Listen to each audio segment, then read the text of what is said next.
So, what do you have to say about this? We're talking July 18th. We already have the first campaign mailer from PG&E. Well, so this is the first time I'm seeing this piece. I've been hearing about it for the last few days around town. It's shameful, and it's just so signature classic PG&E. So what they're doing is to try to scare San Franciscans, to then scare their supervisors from not putting this impending draft proposal called the Clean Energy Charter. And all we are asking by the city charter that will be voted on Tuesday is to conduct a feasibility study. It's as simple as that, a feasibility study. And PG&E will spend millions and millions of dollars, starting with a piece like this, which is typical during the thrust of a campaign. We're not even in a campaign yet. So they are literally scared from the feasibility study because they know that San Francisco would best be suited for charting its own energy destiny.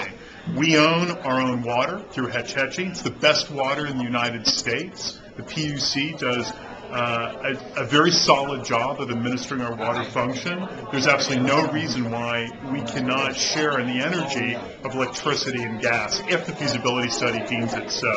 But we should at least have that right.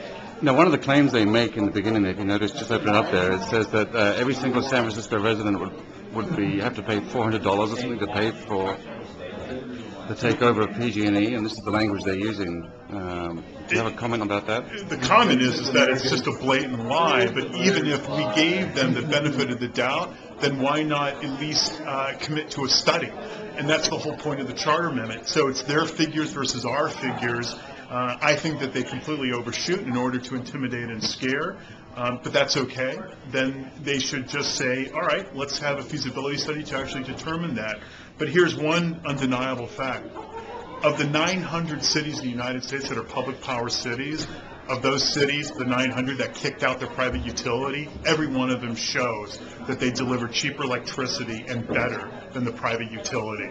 Starting in the Bay Area with Sacramento, starting with the city of Alameda, Palo Alto, even LA Water, Department of Power and Water down there. Everybody does a much better job. Long Island, the city in New York, Long Island, New York, converted 4 years ago.